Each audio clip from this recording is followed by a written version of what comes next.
Baik-baik di sini ya Laura Meizani bersama pacar kamu. Diam. Pacar kamu udah terlalu ganteng. Akhirnya kamu sadar, udah gak ada setan. Aduh anjir. Akhirnya kamu sadar udah gak ada setan di kamar kamu. Sakit. Akhirnya Laura sudah memilih yang bening. Ini banyak kan? Banyak. Gue mau ketemu pacar lo. Iya. Males. Isi. Nih buat netizen yang berpikiran jelek buat Laura, seharusnya kan itu ikut seneng dia balik ke keluarganya. Jangan gila-gila komentar, nanti Laura sekongkol sama si Pudel. Sekarang gini, pihak kepolisian pasti minta keterangan kepada Laura, ya. Logika aja. Masa iya Laura nggak ngasih keterangan yang jujur? Udah kan jadi netizen jangan pikiran aneh-aneh. Mikir positifnya aja.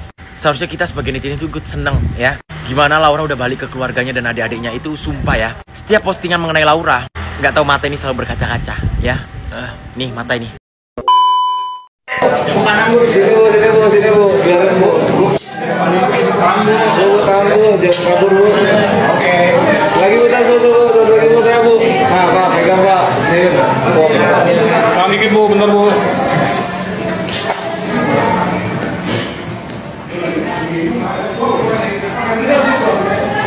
Oke, kamu nih bu.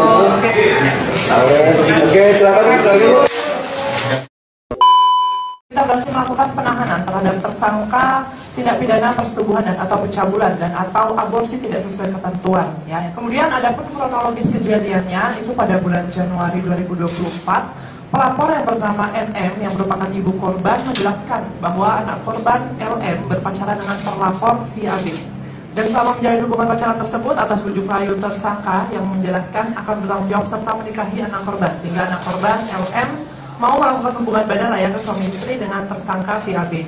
Dan dari hasil hubungan tersebut, anak korban LM diduga telah mengalami kehamilan serta anak korban LM dipaksa untuk menggugurkan kandungannya oleh Terbaru nih bikin lo jadi tersangka gimana? Kemarin kan sempat bilang katanya nggak mungkin. Nggak mungkin. Nggak puas ya dia. Tangkap gimana nih kok? Jalan.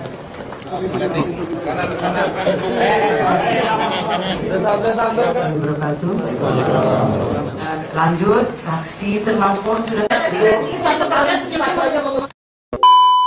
Meizani Mawardi. Ini Amina, orang yang sampai kapanpun selalu mendoakan kamu. Sebagai seorang ibu, Ami ingin kamu tahu bahwa sejak kamu dilahirkan, Ami telah berusaha sekuat tenaga untuk memberikan yang terbaik untuk kamu dan untuk masa depan. Namun, Ami tahu ada kalanya Ami tidak sempurna. Mungkin Ami terlalu tegas, terlalu sibuk, atau terlalu khawatir karena layaknya ibu yang harus menjaga anak perempuan semata wayang Ami. Anakku Laura Meizani. Kembali lagi di IO Channel.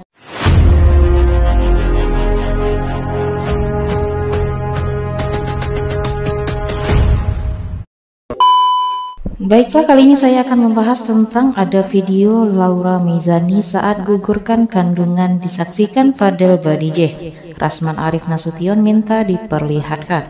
Untuk selengkapnya simak video berikut ini. Pengakuan Loli, dia memakan pil untuk mengeluarkan ini tanpa minuman Sprite.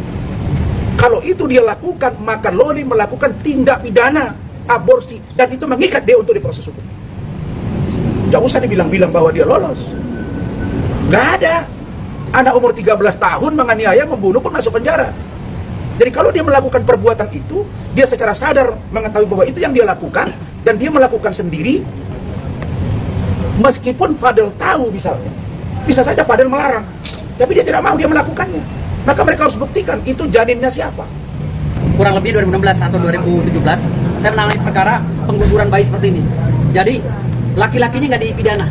Nggak kena, yang perempuan yang membunuh anak itu yang dipidana. Padahal dia ada di bawah tekanan si laki-laki ini. Jadi itu jadi jurisprudensi kita. Kalau itu sudah bisa saya ambil di pengadilan Bekasi, maka Fadel keluar, yang masuk Loli. Oke. Kalau perbuatan itu Loli yang melakukan secara sadar, maka Loli juga harus kena. Tidak boleh dilakukan kepada Fadel sendiri. Tidak ada logika hukumnya itu. Jadi bilang anak di bawah umur dia melakukan bunuh orang bebas. Nggak bisa, bos. Kami akan kejar. Karena aborsi itu yang pernah saya tangani identik dengan wanitanya yang melakukan, bukan laki-lakinya. Jadi ada jurisprudensi yang telah diputus oleh pengadilan Bekasi yang akan saya ambil besok. Jadi kalau seandainya sudah diambil, putusan pengadilan sudah utuh ambil, maka saya minta pada Polres Jakarta Selatan untuk menangkap Loli. Berarti menyuruh orang Fadel. Berarti sekarang ini perkara Loli juga dong? Ini perkaranya sama. Jadi begini, kalau Fadel keluar atau tidak itu nanti biar poin berikutnya. Tapi yang pasti inilah risikonya Ananda Loli.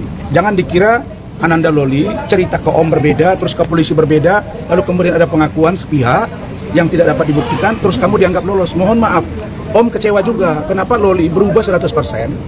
Dan saya kok kayaknya kaget kok ada tipe yang seperti ini gitu loh. Jadi ini saya ingatkan, Loli ingat kembali bahwa kalau kamu melakukan itu sesuai dengan BAP, maka kamu juga harus kena. Nggak ada pilihannya. Kenapa? Karena itu adalah perbuatan jelas menghilangkan manusia di dalam rahimnya. Anak korban yang berinisial LM, perempuan 17 tahun. Lanjut, kemudian kemarin sudah ditetapkan menjadi tersangka berinisial VAB, laki-laki berumur 20 tahun. Kemudian nanti kronologisnya sebelah saya adalah Kanit PPA AKP Citra. Mohon izin Mbak untuk melanjutkan kronologisnya. Tersangka tindak pidana persetubuhan dan atau pencabulan dan atau aborsi tidak sesuai ketentuan ya, yang sebagaimana tadi dasarnya sudah disampaikan oleh Ibu Nurma. Kemudian adapun kronologis kejadiannya itu pada bulan Januari 2024, pelapor yang bernama NM yang merupakan ibu korban menjelaskan bahwa anak korban LM berpacaran dengan terlapor VAB. Dan selama menjalin hubungan pacaran tersebut atas bujuk rayu tersangka yang menjelaskan akan bertanggung jawab serta menikahi anak korban, sehingga anak korban LM mau melakukan hubungan badan layaknya suami istri dengan tersangka VAB. Dan dari hasil hubungan tersebut, anak korban LM diduga telah mengalami kehamilan serta anak korban LM dipaksa untuk menggugurkan kandungannya oleh tersangka VAB karena perbuatan tersangka VAB tersebut tidak mau diketahui oleh keluarganya. Hal tersebut dikuatkan berdasarkan keterangan dari saksi, kemudian hasil visum, kemudian keterangan ahli dokter. Atas kejadian tersebut, pelapor sebagai ibu kandung dari anak korban LM merasa dirugikan dan melaporkan ke Polres Metro Jakarta Selatan. Untuk modus operandinya yaitu adalah relasi kuasa dan tipu daya. Kemudian barang buktinya yang sudah kami amankan yaitu adalah hasil pemeriksaan visum, kemudian keterangan saksi ahli, kemudian handphone milik saksi. Lalu tindakan yang sudah kami lakukan antara lain adalah melakukan pemeriksaan terhadap korban, kemudian pemeriksaan saksi dan saksi ahli, kemudian pemeriksaan terhadap tersangka, penyitaan terhadap barang bukti, kemudian kita berkoordinasi dengan Dinsos, UPT, PPA Provinsi DKI Jakarta untuk melakukan pendampingan konseling psikologis terhadap anak korban. Kemudian selanjutnya kita melakukan koordinasi juga dengan Peksos untuk melakukan pendampingan asesmen anak korban. Kita juga sudah melakukan pemeriksaan laboratorium forensik digital, sudah melakukan uji lapor darah anak korban di Bareskrim Polri, kemudian melakukan pemeriksaan ahli forensik objin dari RSCM. Kemudian kita juga melakukan pemeriksaan ahli pidana.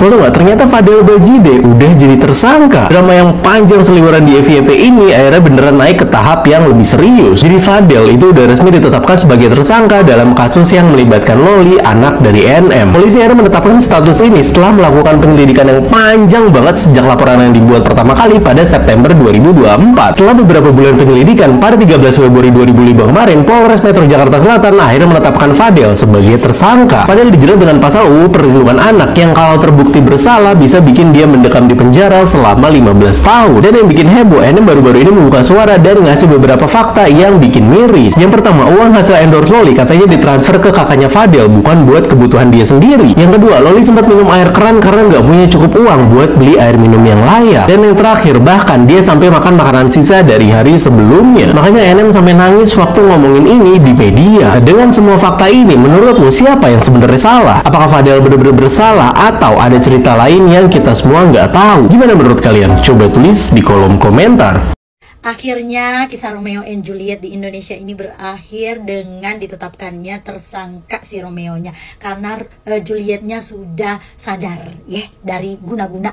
Kita juga patut mengapresiasi kepolisian saat ini yang garcep ya menangani kasus ini, jadi nggak perlu lagi nih ada huru-hara ini lagi, capek gue ngeliatnya di TikTok.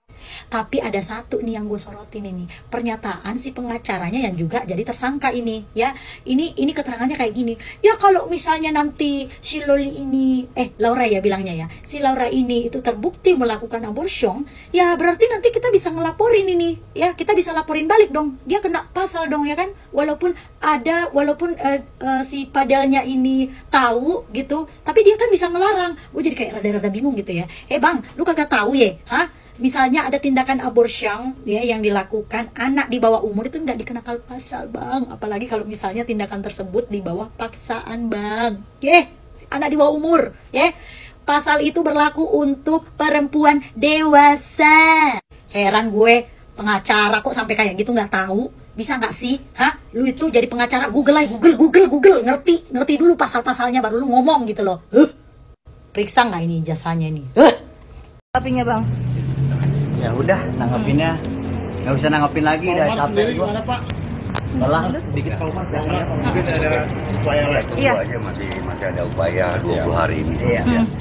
Tinggal tunggu masuk lagi prosesnya. Oke, tapi di atas Pak. Sehat. Banyak teman yang waktu itu juga. Alhamdulillah sehat semuanya. Fadil juga sehat. Ya udah, kita lihat aja kan 20 hari ke depan kita masih ada upaya kata Papa juga. Itu aja. Ya. Oke, kan? Apa aja Pak? Enggak, ya paling kita ya cuma nunggu aja. Mau berpisah karena sering bertiga berempat itu dari lepasnya enak, tadi juga udah ketawa bercanda pukul-pukulan gitu. Udah nggak apa-apa ya, biasa kayak gitu. Ini gejolak hidup kok ini. Ya. Oke, Pak, tadi kan sempat dalam rilisnya sendiri sempat disebutkan bahwa adanya hubungan dari Kak Fadel dan Loli nih pada saat di apartemen itu gimana? Kak, mohon maaf ya, ini kan habis kita dari siang itu malam itu, jadinya maaf kalau memang nggak semuanya kita jawab ya. Nanti mungkin lebih baiknya tuh yang tahu dari kuasa hukum kita. Oke, tapi tadi melihat saat Fadel setelah rilis tadi gimana nih, Bang? Tadi sempat juga pada saat rilis kan Kak Fadel sempat ada sedikit kekecewaan dari hasil pembacaan rilis tadi nih, Bang. Karena enggak sih, Bang. Kok berhenti dari nanya? Iya. Pengacara Fadel Barijeh, Rasman Arif Nasution bersiap untuk melakukan serangan balik ke Nikita Mirzani dan putrinya Laura Mezani. Ia tidak mau begitu saja terima kliennya ditahan. Dari penjelasan Kanit PPA Polres Metro Jakarta Selatan, Citra Laura Mezani dipaksa Fadel Barijeh menggugurkan kandungan. Ini karena lelaki 20 tahun tersebut takut orang tuanya mengetahui hal tersebut. Sementara Rasman meminta bukti kalau Fadel Barijeh memaksa LM menggugurkan kandungan. Kata Rasman, jika keterangan LM yang bilang dirinya melakukan video call ke Fadel saat menggugurkan kandungan, rekaman tersebut harus ada. Kalau memakan obat lalu video call dengan Fadel, maka harus bisa dibuktikan. Harus ada bukti digital LM video call dengan Fadel saat melakukan aborsi, kata Rasman Arif Nasution.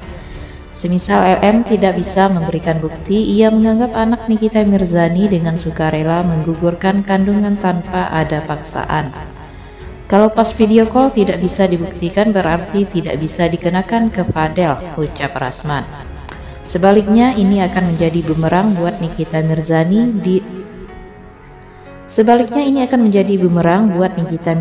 dan LM, sebab menurut Rasman aborsi adalah tindak pembunuhan.